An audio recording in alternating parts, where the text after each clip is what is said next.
साहब,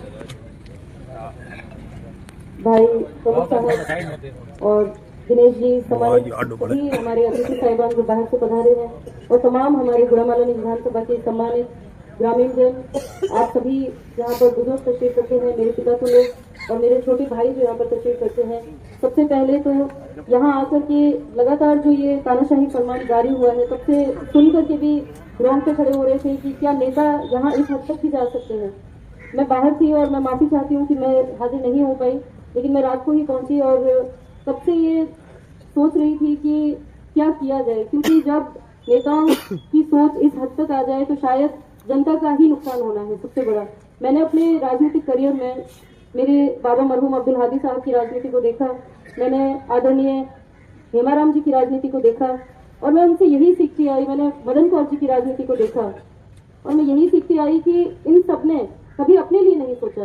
इन्होंने हमेशा, इनका हर फैसला जनता के हित में रहा, जनता को लेकर के रहा और मकसद सिर्फ जनता रही। मुझे अब लगता है कि नेता इस हद तक गिर सकते हैं कि मैं कैसे बचूं, मेरा पद कैसे बचे, मेरी सीमाएं कैसे बचे, और सीमा में चाहे कोई 10 किलोमीटर का व्यक्ति उसको 150 किलोमीटर डालना हो तो मैं डाल दूं क्योंकि मैं बच रहा हूँ। ये इतनी अति राजनीति की नहीं होनी चाहिए। इस हद तक अगर राजनीति का स्तर गिर जाए तो मैं समझती हूँ कि इससे बदतर स्थिति हो नहीं सकती। आज देश में जो हालात बन रहे हैं वो आप सभी से छुपे हुए नहीं है। मैं अपने ही क्षेत्र की बात करूं तो मेरे यहाँ का ये गुड़ामालानी का ही क्षेत्र आता है, भलीसर गांव है जो धनाऊ से सिर्फ 15 किलोमीटर की दूरी पे आता है, उसको बालोतरा में डाल दिया गया है। अब वो 15 किलोमीटर की दूरी छोड़ करके बेचारे 150 किलोमीटर जाएंगे। कोलियाना का जो गांव है उसको सेड़वा 7 किलोमीटर होते हुए उसको अब बालोतरा आपने जिला बना दिया है।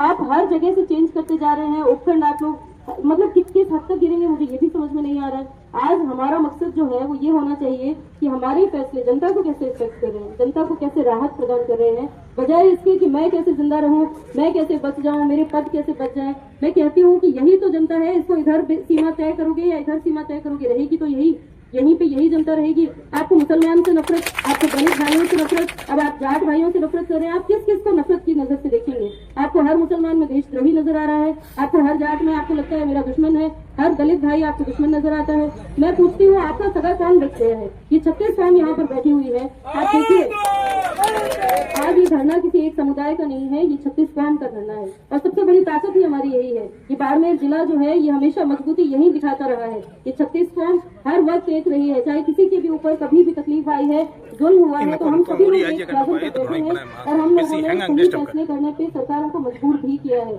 मैं आप सभी लोगों से निवेदन करूंगी कि चाहे हम लोगों को अपना नुकसान करना पड़े, लेकिन क्योंकि ये आम जन का फैसला है और इससे हम सभी इफेक्टेड हैं, तो हम लोगों को चाहे अपना छोटा नुकसान करना पड़े, लेकिन इस जाजम को मजबूत करना मेरे भाइयों। ये जाजम जिंदा रहेगी तो हमारा मुल्क जिंदा रहेगा या हमारे क्षेत्र का अमन चैन जिंदा रहेगा। ये फैसला किसी एक को इफेक्ट नहीं कर रहा। मैं आप सभी से निवेदन करूंगी, 13 तारीख को यहाँ बहुत बड़ा धरना प्रदर्शन हो रहा है। आप सभी से निवेदन है, जितने भाई यहाँ पर पहुंचे हैं, जो नहीं भी पहुंचे हैं, आप उनको भी कहिए, क्योंकि ये सब हम सभी का सामूहिक फैसला होगा, ये हम सभी का सामूहिक करना है। आप सभी को यहाँ पर आना चाहिए, हम सभी की एक राय होगी तो कितने ही बड़े बड़े फैसले में सरकारों को झुकना पड़ा है, ये तो बहुत छोटा सा फैसला है। हम अपनी ताकत रखेंगे और मजबूती के साथ हम इस फैसले को बदलने के लिए मजबूर करेंगे और उन्हीं को ये अफसोस होना चाहिए कि हमारा फैसला गलत था, क्योंकि जब जनता सड़कों पे उतर जाती है तो कोई नेता बचता है न कोई तानाशाह बचता है। आप देखिए लगातार तानाशाही फरमान जब से सरकार आई है तब से हर दिन तानाशाही फरमान जारी होते हैं। कभी रात को 12 बजे फरमान जारी हो रहे हैं, कभी बैक डेट में ये फरमान जारी हो रहे हैं। आपको 31 को फैसला लेना था, आप 31 तारीख की डेट लगा करके आप 2 को तानाशाही फरमान जारी कर रहे हैं। कम से कम कुछ एक हद होती है, एक सीमा होती है। आप कीजिए, बेशक आप राज में है, आप कर भी रहे हैं और आप करेंगे भी, लेकिन इतनी हद तक जाना मुझे नहीं लगता कि मुनासिब है। और राजनीति का स्तर जब इतना गिर जाए तो जो जनता की ताकत है उसको सड़कों पर आना बहुत जरूरी है। जब आप आ जाएंगे तो कोई तानाशाह जिंदा नहीं बच पाएगा। मैं समझती हूँ कि हमें इस सोच को रोकना है, इस सोच को विराम देना है और इस सोच को विराम देने के लिए हमें सबको, हमारी बहनों को भी आमंत्रित कीजिएगा। 13 तारीख को जो बड़ा धरना प्रदर्शन है, क्योंकि आधी आबादी महिलाओं की है। जब वोट चाहिए होते हैं तब तो बड़े जल्दी घरों में जाया जाता है, हमारी बहनों से वोट मांगे जाते हैं, हाथाजोड़ी की जाती है, लेकिन जब फैसले होते हैं तो बहनों को कोई नहीं पूछता।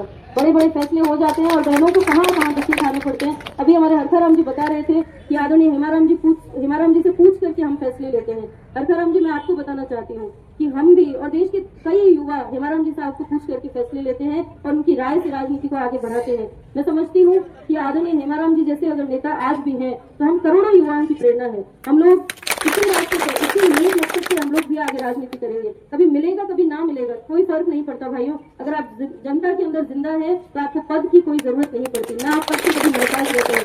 आदरणीय हेमाराम जी साहब इसकी मिसाल है और हम लोगों को हिम्मत ऐसे ही नेता देते हैं। मैं समझती हूँ कि ये जो छोटी राजनीति जो कुछ लोग कर रहे हैं कि हम अपने पद अपने पास रख लें, हम कुछ लोगों को अपने साथ में जोड़ लें, उनके हाथ बांध करके अपने साथ रखें, तो वो राजनीति लंबी नहीं चलती। तो आप लोगों से मैं निवेदन करूंगी कि यही रंग बिरंगी जो पगड़ियां, जो 36 कौम की ये ताकत हमारी इस जाजम को मजबूत किए हुई है, इसे और मजबूती प्रदान करें और वो दिन लेकर के आए जब सरकार झुके और इस फैसले को बदल करके हमारी ये ताकत है इसको और उम्मीद मिले। आप सभी का बहुत बहुत धन्यवाद। जय हिंद।